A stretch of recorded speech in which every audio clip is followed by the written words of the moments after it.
Assalamu alaikum Badiou. Yes, Bibi.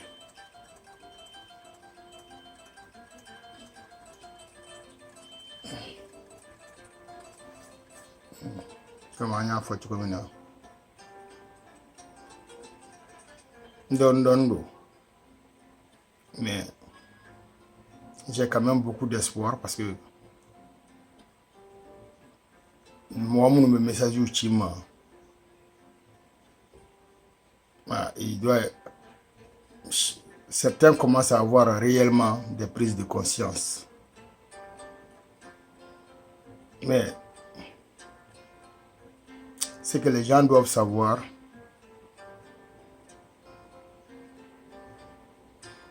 ne m'ont mes vidéos flow, m'ont mes vidéos partagées, mais à quoi kadine beka partagé, ni ya famu kanya. Ali ni ma famu, ni ya partagé mo do be yoro do la me obe do famu et to famu. Mais message munu benanga inbox kono. Ani coup de fil ou ani relation amanogo de parce que avec la surprise mo chamana mo sitira mo to ka se ka fam parce que mo ma ulu bulu mo kala ni baw be nye kono mo kala ni baw be malla mo kala ni baw be afriki mais o maneka kuma yime mo da folo al nu ya me mo minda o kadogo publiquement au kadogo o te ate ko chaman do ta do be soro kado mais ni wara ida ka be sunogo jakuma te se ka to la wuli de sina bo ke adarkai farafin yo wara badi le lion des lions, les lions de ce monde. Mais pour que kauna wuliwa amano do ali doni. Mais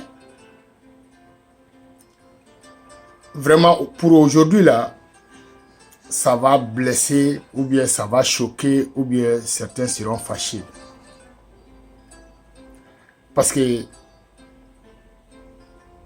kira nunta no o jelen no nye fen fo luka o jelen de do komi itre konona komi fini je komi nono kene nye fen fo ala prophète Mahomet kan kira an ko digi Muhammad kan nye min fo aka o jelen de do komi nono kene wallahi abeni niche o jelen ba de do mais bi comme nya fo ngomena do damne so kono parce que ni ma do so kono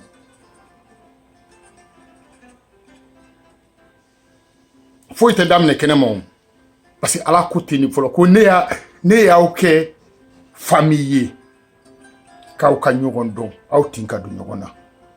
ka o ke sigidaye kana o ke shikilenye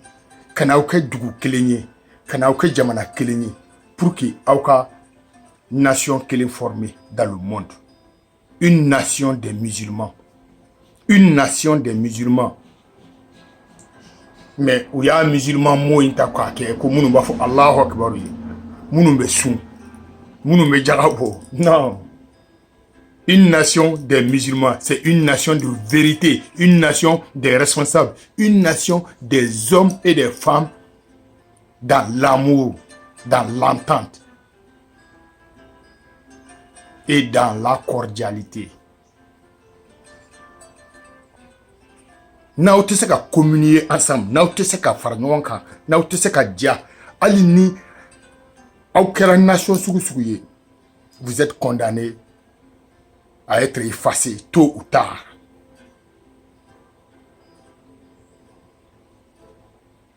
Mais bi ne bena se ala ka représentant ni madugu kolo inga ya parce que ala ko kurana ko ye muso de ala ka représentant de ou de muso ye dugu kolo inga ya mais on va frafi muso et on va frafi muso se ganen do de nte dugu bɛ taa dɔn mais ne bɛ n ka fɛn fɔ généralement Mali de ma an ka farafinmusow sɛgɛnnen don dɛ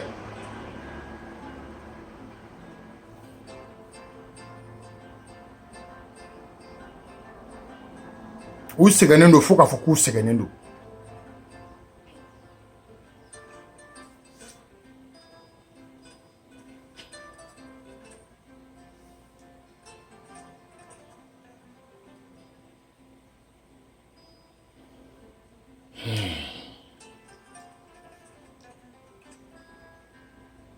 parce que du yɛrɛ tɛ se ka kɛ fosi ye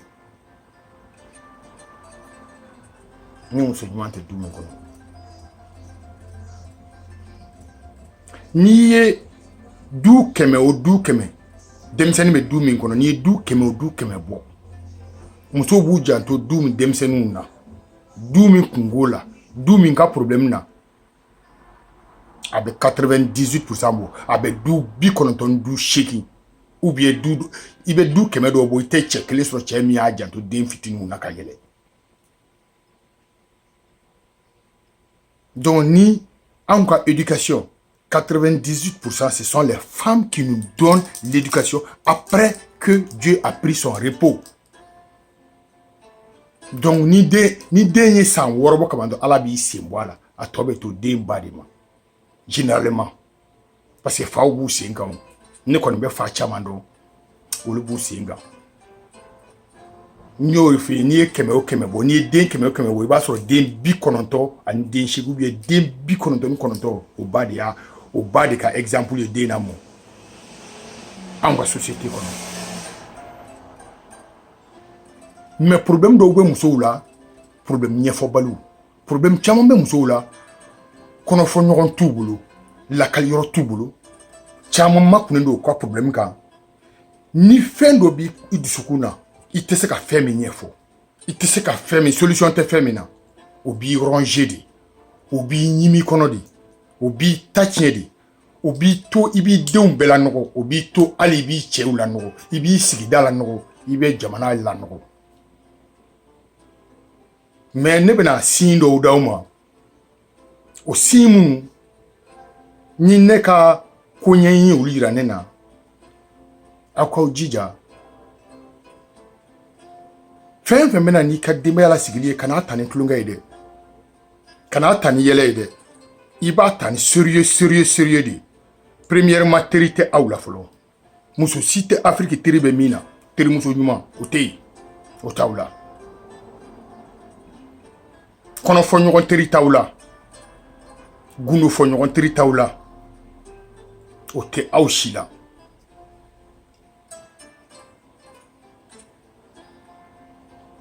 o tɛ ne ka fɔ ye aw yɛrɛ b'o dɔn ko teri t'aw la o kuma b'aw kɔnɔ o tɛ fɔ aw terimuso ye parce que aw b'a dɔn don aw ka teriya mɛnnenba ye tile kelen ye o tile kelen yɛrɛ kɔnɔ i b'a sɔrɔ dɔ fɔra i kɔfɛ i terimuso bolo o wa Ala k'aw kisi aw da ka fɔ ɲɔgɔn kɔ u tɛ dan n'a ye so kɔnɔ tuguni i ye secret fɛn fɛn fɔ a bɛ bɔ kɛnɛ ma mais secret ninnu ye mun secret sugu ye ni n'a fɔra n'a bɛ du ci n'a fɔra ni muso tɛ se k'a kunkɔrɔta n'a fɔra mais aw t'a jateminɛ aw ka du kɔnɔ wa ne b'o fɔ aw ye aw fa terikɛ minnu b'aw ka so kɔnɔ mɔgɔsɛbɛya la don o don aw kɔrɔkɛ terikɛ minnu bɛna aw sigi aw ka so kɔnɔ mɔgɔsɛbɛyaw la don o don aw cousin minnu sigi aw bɛnkɛ minnu sigi mɔgɔsɛbɛyaw la don o don cɛkɔrɔba ɲuman minnu bɛn'i sigi ni bɔnbɔnw ni biscuits ye aw ka dukɛnɛw la don o don aw t'olu jateminɛ wa u bɛna du terikɛ ka so u bɛna u kɔrɔkɛw ka so u bɛna u fa u bɛna u jɛkɛɲɔgɔnw ka so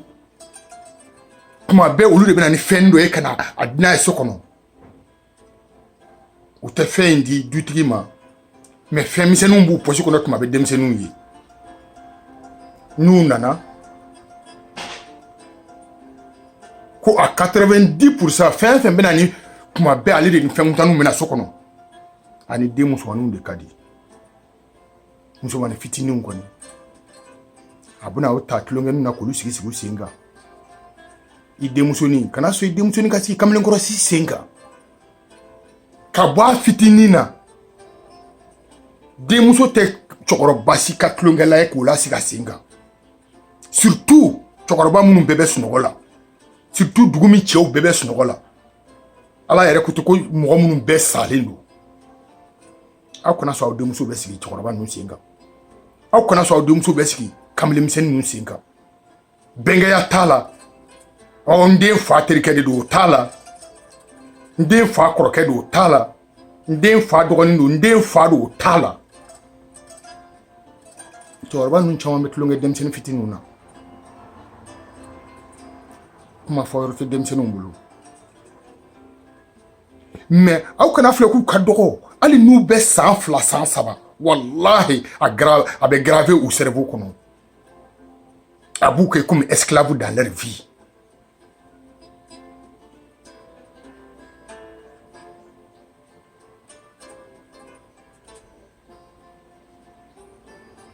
n y'a fɔ n ko bi ta in bɛ sɔn ka digi mɔgɔ caman na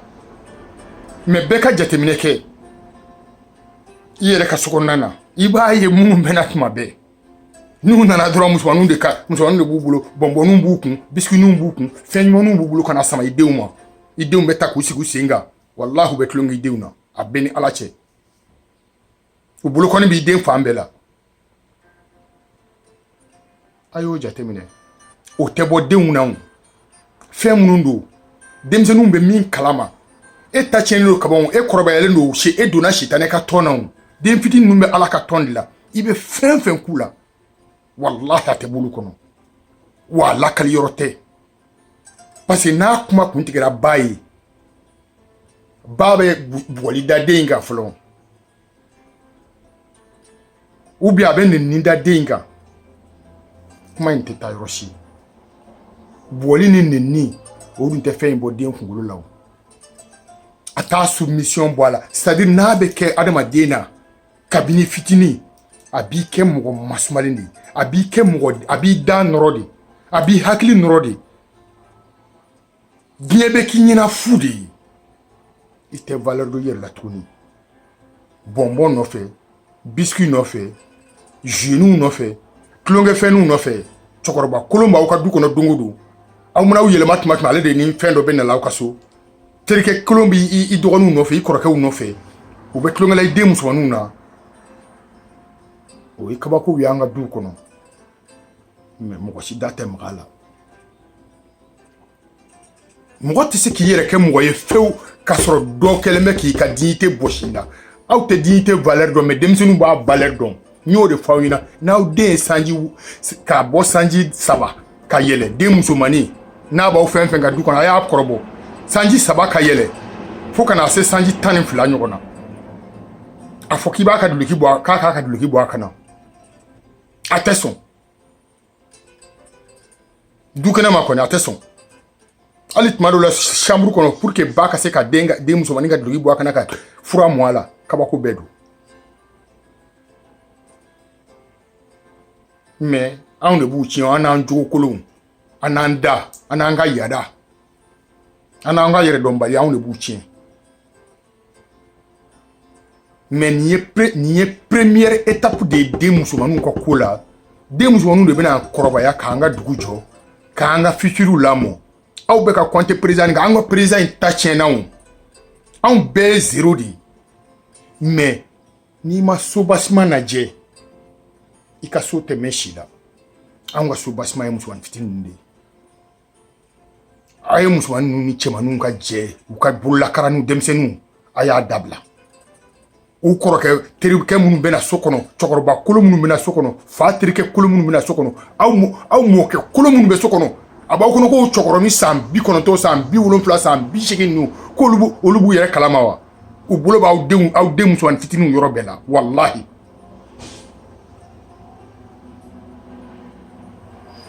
a y'o kɛ sens interdit de ye ne den musomanin a tɛ sigi cɛ si sen kan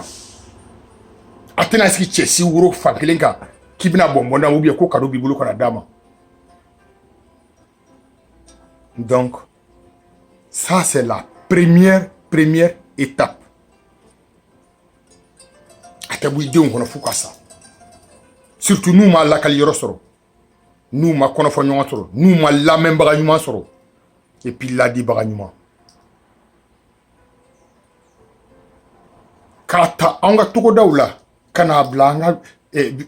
village la kana blanga cercle la kana bla fanga duba ko nawna sécurité joli ba anga muso ka so dawla bi kera anga muso joli kan ni mi makune do aka généralement ou domra sebe ou fait ou balima ou fait ou sinji ou fait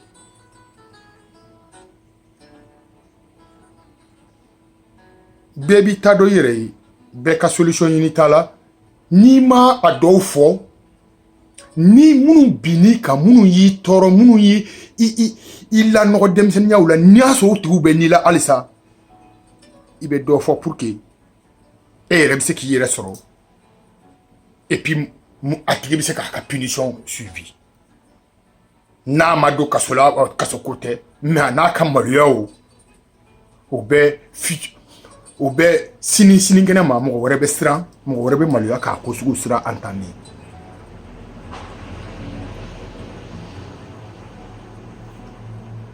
tokoroba kolon du na musu chaman ka du tlafe anga tugoda nuna koyi anga duba nungono koyi tokoroba kolon bulo magara demsin chamana anga tugoda nuna koyi anga duba nuna koyi ngo muso c'est-à-dire muso était valeur d'eau l'Afrique jamais muso était valeur d'eau la Tuni ou quel met ça comment c'est-à-dire du matériel tu peux aller acheter et tu es supposé de représenter Allah, tu es supposé de représenter une famille, une société, même le monde. Tu es la maîtresse, tu es la patronne, tu es la reine-mère de l'humanité. Si tu es une économie, ma voix fera la.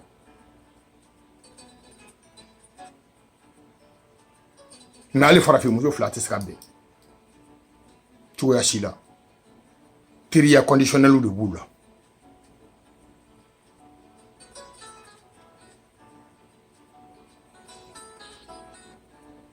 Ningo mena à quelle la vie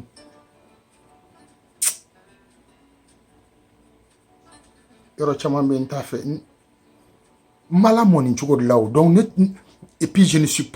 n'ai pas la pédagogie d'enseigner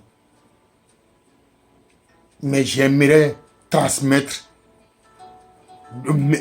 des messages de vérité, de sincérité pour réveiller mon peuple, pour réveiller ma couleur, pour réveiller la nation originale du monde. Ça, c'est nous les Noirs. Partout où que tu te trouves. Mais ce sont nos mamans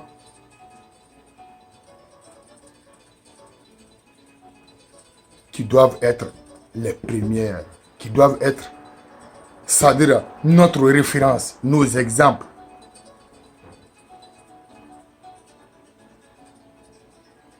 No dem bantan bata demuna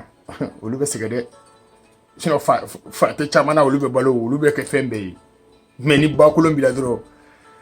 aw ye ba kolon ta ka ke do wore de ba jugo non ba mo ko kolon mi se ka ke dugunya fembe abe enseignement mi da dema aw yere ta fo zanadu lawa ko muso salaba ka to demi ke barakela yiwa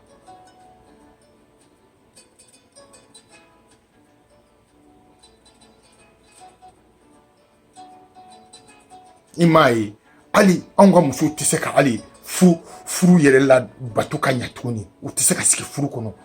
utiseka furu utado ba ke chugo mina pour que kwasi ku che garder wallahi utudo uyere tado yero kwanka furu mo mima c'est-à-dire c'est lui mo mi ye chugo kaindro adahiri manyi mwamba ku abse ka leka fereuke an tado ani minga nga furu mais netna do furu ta nabi ne ba fe dron anga jatimina ka anga demsene musumanuna anga jatimina ke mo munu be do anga sonni mo sebe yawo ye chewla chemauna kana fo ko muso tambe karsa bolo ko o mo te muso gola non muso ko ni jugu ya te kele muso ko ni shitane te kelenye bi ne de yo fawye ne ka kuma tere ala ka kuma kan do kurane kono n'a ko ko silamɛ tɛ dugukolo in kan a kan tɛ denmisɛnnin fitininw ma o anw na kɔni i bɛ cɛkɔrɔba jumɛn dɔn n'a fɔra sisan ko bɛɛ ka nin i tɛgɛ da ko bɛɛ k'i tɛgɛ da kuranɛ kan ko n bɛ don arijinɛ kɔnɔ cɛkɔrɔba joli bɛ n'i tɛgɛ da kan musokɔrɔba joli bɛ n'i tɛgɛ da kuranɛ in kan aw b'o kalama o denmisɛnninw ko tɛ o parce que ala ka espoir bɛ yen toujours ko denmisɛnnin dɔ bɛna ɲa mais denmisɛnnin bɛ ɲa ka sɔrɔ a bɛ ka lamɔ muso kolon bolo cogo di donc muso ka kolonya bɛ daminɛ kabini muso fitinin fɛn o fɛn bɛ kɛ adamaden na kabini fitinin a tɛ bɔ mɔgɔw kɔnɔ ne y'o de fɔ aw ɲɛna aw tɛ se k'o kɛ o mais anw bɛ se k'o kɛ o mais aw de tɛ se parce que aw t'a dɔn de mais aw n'i y'aw kumakan mɛn n'i y'aw ye ɲɛla ye n'i y'aw ka action i b'a fɔ k'aw b'aw yɛrɛ kalama mais ni mɔgɔ min ko k'a t'aw yɛrɛ kalama a bɛ digi aw la trop mais ne m'a fɔ ala yɛrɛ de ko k'aw salen don sitanɛ ka kalan tɛ se k'i lakunu ni sitanɛ ka kalan tun bɛ afirikɛn na kunu sa afiriki wulila ni tubabu kalan arabu ka kalan n'a tun bɛ afiriki lawuli a ma se ne k'o fɔ sa afiriki kunu na a mɛnna doctorat bɛ africains bolo dans tous les domaines professorat b'u bolo dans tous les domaines mais à b'u bolo domaine là c'est des domaines les plus pourris. C'est pas moi qui le dis, vérifiez vous-même. Vous vérifiez. Ni koko docteur en économie. Docteur en médecine. Docteur agricole. Docteur élevage. Ingénieur en bâtiment. Ou bien étage ou l'étage, c'est le niveau de la vie. Mɔgɔ jugu man ka k'i karamɔgɔ ye sa hali ni t'i yɛrɛ kalama mɔgɔ jugu man ka k'i karamɔgɔ ye sa a ye taa kalan ɲɛɲini yɔrɔ wɛrɛ ne b'a yɔrɔw dɔn mais a ye taa kalan ɲɛɲini yɔrɔ wɛrɛ walayi mɔgɔ jugu man ka k'i karamɔgɔ ye n'a tun ka di ne ye yan ne tun bɛ se ka kalan kɛ yan ka PhD sɔrɔ yes je pouvais le faire n t'a fɔla aw maliyɛnw dɔrɔn dɛ minnu bɛ Amérique olu b'a dɔn k'a fɔ ko n bɛ baara min kɛ n bɛ wari min sɔrɔ n bɛ ko fereke min kɛ n bɛ se ka kalan kɛ ka PhD sɔrɔ ka bila n kun wa u b'a dɔn fɛnɛ ka intelligence bɛɛ na minnu bɛ n dɔn yan kɔni wa minnu bɛ n dɔn depuis l'enfance et ils savent que fɛn dɔ bɛ nin cɛnin na min tɛ kolo ni bu dɔrɔn ye minnu bɛ n dɔn depuis l'enfance bɛɛ b'o dɔn et puis c'est pas les gros diplômes qui peuvent réveiller quelqu'un non. Otato ibe don ema kuranɛ kɔnɔ ema ala kira ko ikra ko read ko il faut lire ala kira ko non ko moi je ne peux pas lire il faut lire ko non ko n tɛ se ka kalan kɛ ko lire ko non ko ne ma kalan ko il faut lire au nom de ton créateur, le Dieu qui t'a créé, qui va t'apprendre au bout d'un bic. Il faut apprendre, il faut lire. Donc, ni ala be tout mɔgɔ la. Mɔgɔ tɛ mɔgɔ min na dɛ. Mɔgɔ hakilila ko min ye nkɔni fɔla dɛ. Mɔgɔ hakilila ko min ye yogoro dɛ. Mɔgɔ hakilila ko min ye jɛmɛ fɔla dɛ. Surprise bɛ b'o de da o. Mais e bɛ to i ka yɛrɛ yira ni i ka fɛn na. E bɛ sin ka i yɛrɛ bila ka taa sitanɛ kɔtɛ parce que e b'a fɔ non ne ka fisa ne tɛ nin lamɛn o ne ka connaissance ka bon nin ta ma connaissance ko tɛ o non diplôme ko tɛ o âge ko tɛ o nafolo ko tɛ o et puis c'est pas le savoir parler kuma ka di dɔw da e ma ye a ma f'i ye ko Nabila Musa tun bɛ sigisigi wa i b'a dɔn ko sigisigibagatɔ ka message lase f'i ka patience sɔrɔ dɛ bon ben ça je veux pas m'étaler sur ça là mais sigisigibagatɔ n'i ye min ka sigisigi fɔlen fo k'a fɔ livre 5 kɔnɔ o kɔrɔ ko tun tɛ sigisigi dɔɔni dɛ mais il a été prophète au moins ouais donc mais min kɔni fɔ a ye dɔrɔn aw ka société kɔnɔ a y'aw ka cɛw jate minɛ cɛkɔrɔba t'a la denmisɛnnin t'a la aw kana sɔn cɛw n'aw ka denmusomaninw ka kɛ entretien ka to kana tulonkɛni kɛ denmusomaninw fɛ k'u ta k'u sigi u sen kan ka to ka tulonkɛ kɛ denmusomaninw fɛ ka to kana fɛn ɲumannin sama denmusomaninw ma a y'o interdit cɛmaninw cɛw la cɛ bɛɛ cɛkɔrɔbaya t'a la fitiniya t'a la parce que ali aw mɔkɛ olu tun t'u yɛrɛ kala kuma tɛ minnu bɛ yan sisan a y'o interdit an ka muso caman ye victime ye mais ne ka kuma in kɔfɛ bi caman bɛ don a ka so kɔnɔ k'i miiri caman hakili bɛ jigin ko kɔrɔ ko minnu kɛr'u la bi a bɛ caman ka bi tile tiɲɛ u ma a bɛ caman ka sini tile tiɲɛ u ma wa a jogo kelen bɛ an na sisan dangaden bɛ muso furu i t'a ni muso ye baro la i bɛ fɛn fɛn mɛn a n'a muso cɛ o ye kɛlɛ ye mais dugutila fɛ n'ale mago b'a muso la dɔrɔn non plus hali Allahu akbar a ka d'a ye a man d'a ye o ye diyagoya de ye o n k'u bɛ mɔgɔ esprit faga de o bɛ mɔgɔ esprit cassé de o bɛ mɔgɔ ka espoir ban diɲɛ kɔnɔ de est-ce que i b'a dɔn i farisogo ni mɔgɔ magara la surtout mɔgɔ dɔ ka magala k'a yɛrɛ la nisɔndiya ka sɔrɔ e dusu kasilen don n k'o tɛ bɔ mɔgɔ kɔnɔ de o bɛ ala ma bɔ adamaden na de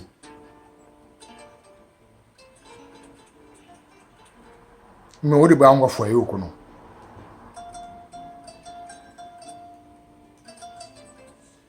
o de b'an ka foyer kɔnɔ o de kosɔn an ka musow b'u sen kan ko ɲɛɲini na de gauche à droite kuma yɔrɔ t'u bolo terimuso kelen b'u bolo a tɛ k'u la k'aw fɔ a ye n'i y'a f'u ye hali n'aw da fɔra ɲɔgɔn kɔ dɔɔni u bɛ bɔ n'i ye kɛnɛma u bɛ taa lakali u b'u jɔ siraba kan k'a fɔ k'a sɔrɔ dɔ b'ale yɛrɛ la kɔni mais si tɛ se k'i dogosi kɔfɛ tuguni si tɛ se ka si ladi tuguni si tɛ se k'i jigi kɛ si ye tuguni anw ka musow la wa anw ka muso caman bɛ yen musoya bana b'u la a camanba a se t'u ye k'a furakɛ a fɔda t'u bolo u terimusow b'u la badenw b'u la sinjiw b'u la n'u y'a da waga k'a fɔ min ye o bɛ bɔ n'u ye ka t'u lakali hali u furu cɛ généralement u tɛ se k'a ɲɛfɔ a ye parce que n'o ɲɛfɔra o ye o fana bɛ wuli ka bila sen kan muso wɛrɛw nɔfɛ dugu ɲɛfɛ ni min fana ne muso man kɛnɛ non ne muso rapport bɛ digi ale la de Allahu akbar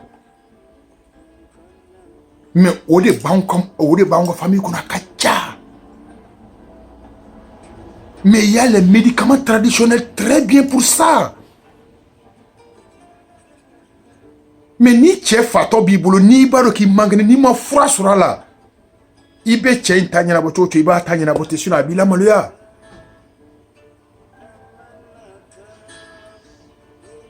parce que aw tɛ ɲɔgɔn dɔn fɔlɔ ka ɲɔgɔn furu aw t'a dɔn aw kan ka furu mɔgɔ ma aw t'a dɔn aw kan ka mɔgɔ min jateminɛ k'o furu aw tɛ standard fosi t'aw ka furu la fo nin ka di n ye et puis nin ka di n ye sans raison n'i ye kɔɲɔmuso ɲininka e bɛ cɛ in fɛ kun jumɛn na walahi a tɛ kun f'i ɲɛna kun b'a to i bɛ se ka min ta ka taa sama i somɔgɔw ma a bɛ manamanakan de f'i ye kɔɲɔcɛ fɛnɛ b'o cogo la yen mais muso aw kan k'aw bolo di ɲɔgɔn ma aw kan k'aw bolo di ɲɔgɔn ma a tɛ komi cɛw t'aw ka fɛnw kalama dɛ mais cɛw mago de t'a la parce que aw ma cɛw dege o la o aw m'a yira cɛw la k'u mago kan ka k'a la o ne ye nin caractéristique fɛn fɛn fɔ nin ye n'a b'aw fɛn o fɛn na n'a b'aw fɛn o fɛn ka du kɔnɔ ça c'est o ye aw ka vie primordiale de aw kan k'o de daminɛ à base aw kan k'aw ka vie basée o de kan fɔlɔ aw ka quartier basé o kan fɔlɔ n'aw y'aw basé o kan aw bɛ sɔrɔ k'aw basé aw ka présentation ɲuman kan en dehors de leur famille aw ka présentation ɲuman en dehors de vos familles n'i bɛ bɔ i ka so i kan ka bɔ cogo min i ka so n'i bɛ bɔ i ka so i kan k'i présenter cogo min na derrière sur la route i bɛ t'i yɛrɛ yira cogo min na sira kan n'i ni fɛn kolon bɔra sira kan hali bi min bi ye n'i ni fini ɲuman bɔra labɛnko ɲuman bɔra tellement anw cɛw bilama ma lamara Afrique i muso kana da pariko ɲuman ma a ka fini sugu bɛɛ don a ko hali n'a ye kunnabiri bila a kunna bilakorow bɛɛ filɛ fiyɛ a tagatɔ la k'a k'i jɔ n terimuso ye cɛ ka ɲi dɛ n terimuso ye ka ɲi dɛ mais n'i ko k'i b'o bɛɛ jaabi ni dimi ye n'i ko k'i b'o bɛɛ jaabi ni kuma jugu ye i b'i yɛrɛ lanɔgɔ dɛ parce que e hakila ko mɔgɔ de bɛ ka kuma i fɛ non mɔgɔ tɛ ka kuma i fɛ n ko wara de bɛ ka kuma e fɛ n'a b'a yɛrɛ bonya hali dɔɔni a bɛ kuma e fɛ ten wa a b'e wele ko a b'e fili fiyɛ wa n terimuso tu es bien habillé hein terimuso e bɛ taa min et je peux t'accompagner dans la masse comme ça a bɛ sin k'a badenmuso lamaloya a bɛ sin k'a a kɔrɔmuso lamaloya a bɛ sin k'a ba filanan maloya a bɛ sin k'a dɔgɔnin filanan maloya mais ale yɛrɛ bolo foyi t'o ye parce que ale tɛ k'i filɛ mɔgɔ ye o ale bɛ k'i filɛ un objet de satisfaction ale bɛ k'i filɛ c'est-à-dire comme un gibier mais mun de y'ale ka miiri ten parce que e y'a lamɔ cogo min na i ka so kɔnɔ je m'excuse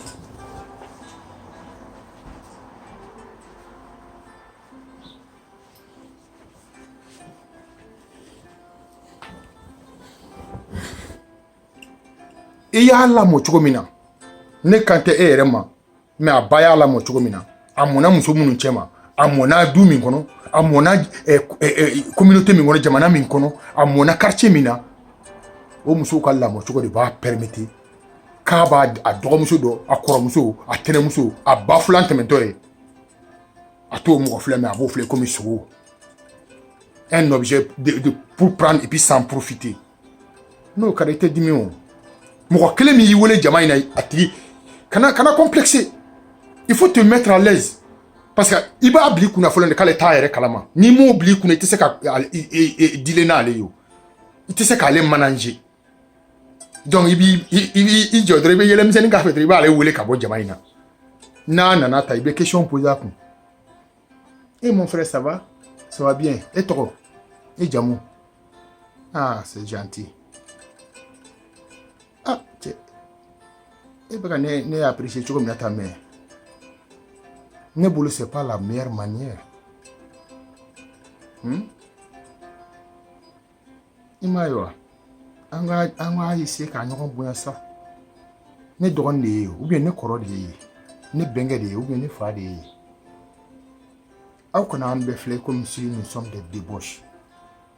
a y'an bonya dɔɔni sa n'aw y'an bonya mɔgɔ wɛrɛw b'an bonya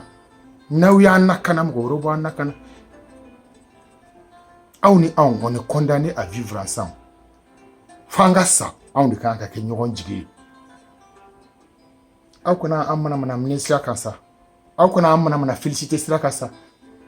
hali ni n ka habillement ka ɲi i y'a fɔ cogo min na hali ni n ye cogo ka ɲi i y'a fɔ cogo min na i bɛ se ka i madonna dans le respect e b'a dɔn ko bɛɛ ka kuma minɛ cogo tɛ kelen ye hali ne tɔgɔmatɔ n'e bɛ nin kuma fɔla tan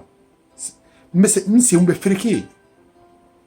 vraiment apprenez à respecter vos sœurs vos mamans vos petites sœurs il faut nous réconforter n'aw y'aw janto anw na an ka société bɛ réussir s'il te plaît